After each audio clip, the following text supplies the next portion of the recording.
You reminded me of a conversation I had with a fairly well-known coach, but just in case, don't want to point fingers who that is, but MMA coach, fairly well-known, like has high-level fighters, and that person was we were discussing, and he was presenting this idea that when you're grappling, like a much higher level grappler, when a much higher level grappler is grappling with a much less experienced grappler, there's a very little percentage of a chance that the less experienced grappler will win. It's like almost non-existent. Like a fluke is barely possible. Of course, everything is possible, but it's like very unlikely.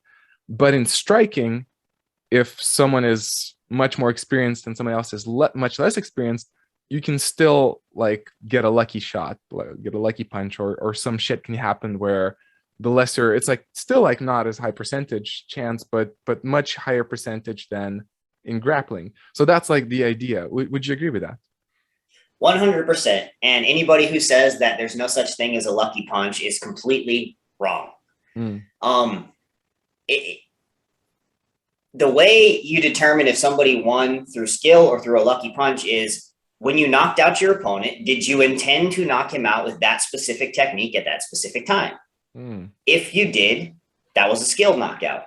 If you were throwing a flurry of, I don't know, jab, cross, hook, because you were going to finish with a strong low kick, and he just happened to, counter with the wrong technique, lean his face forward, and maybe you hit him with the cross that you were throwing half power, and then he drops. And because of that collision effect, that he just chose the wrong counter at the wrong time, or the wrong movement, because that collision effect happens, he gets knocked out. Now, is that a skilled knockout? Like, that wasn't your plan. Your plan wasn't it was to chop his legs from under him, but you happened to smack him in the face with that second punch to set up your kick. So now that would be a lack of, maybe a poor choice on his part. So I guess a lack of skill on his part, but that's not necessarily making what you just did like a highly skilled thing. And it as a fighter, if you defeat your opponent and you really intended to or not, it's like, oh man, I didn't expect that roundhouse to hit the guy in the chin. I was trying to set up a cross and a body shot. It's okay, nobody knows. And I'm not saying that's an illegitimate way to win. Yeah. I mean, yeah, that's fighting. Your skill versus your opponent's skill, your lack of skill versus your opponent's lack of skill, or his poor choices. Who makes the better choices in the moment? Who's better on that day, right? So it doesn't take away anything from your win if you knock somebody out with a strike you didn't intend to. Hey, you had a good trained strike. Yeah. That's still skill on your part. But I definitely would agree that also, if you look at BJJ, fight-ending moves happen at a way slower tempo because you have to transition into a new position and transition to that. It takes seconds in between each fight-ending technique. In high-level striking, boom, boom, boom. There's 3 fight-ending techniques right there in like 1 second. So you have a higher volume of potentially fight-ending techniques being thrown and exchanged all the time. When I say fight-ending technique, I mean a technique that can knock somebody out in the fight at any second. Whereas grappling, like I said, it's a slower transition between fight-ending moves. I don't know, you transition from a triangle into an armbar. It takes a little bit of time or whatever. It's not as rapid pace, which is why it's much more likely for a collision to happen during those exchanges that wasn't necessarily the plan of either fighter. And that's where a puncher's chance sort of comes into, which is if you can strike with knockout power, you always have a puncher's chance. Yes, it's going to be a smaller percentage of your chance if you're a noob versus some expert fighter, but there's always that little bit of chance that fighter could guess wrong because you're still new. You're unorthodox. You're throwing stuff from weird angles. He's used to people who fight properly. And, he could choose to slip this way or, not lean back far enough, your awkward roundhouse and eat something. So, yeah, I would say I would agree there. Yeah.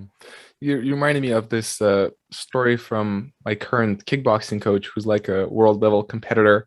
and he had a high profile fight. I don't remember how many rounds it was, but he was dominating all those rounds. He didn't knock the other guy out, unfortunately, but it was like 40 seconds left until his clear victory. And the other guy just went for this kind of a duck move and kind of an overhand, like a really weird move, and he like accidentally essentially hit my coach and knocked him out.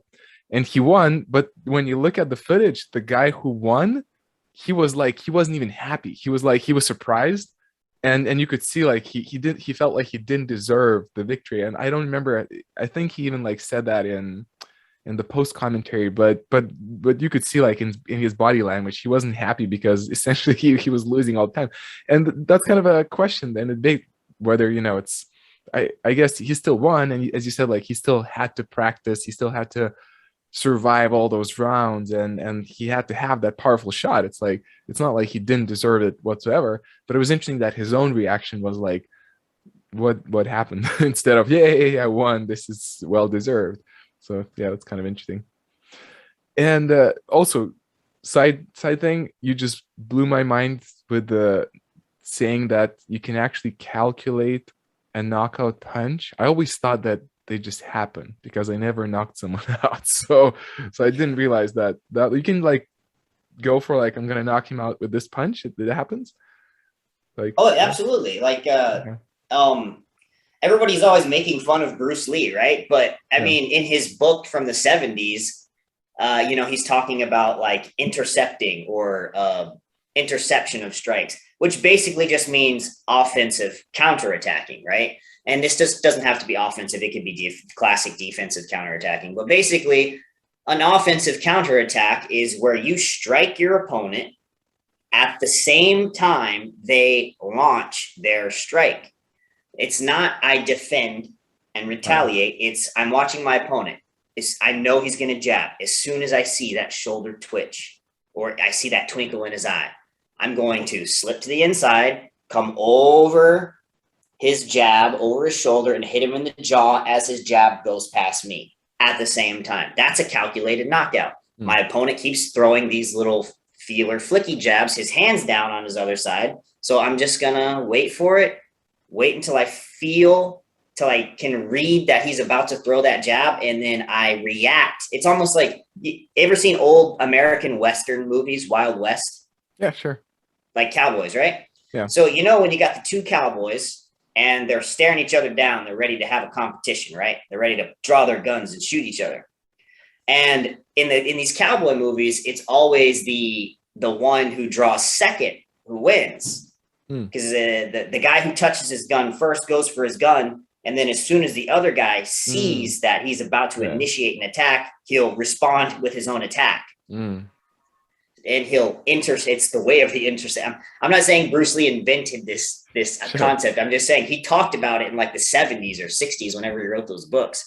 Right. And there have been some styles who are just like, oh, that's a good idea. Let's base our whole art on this, like Taekwondo.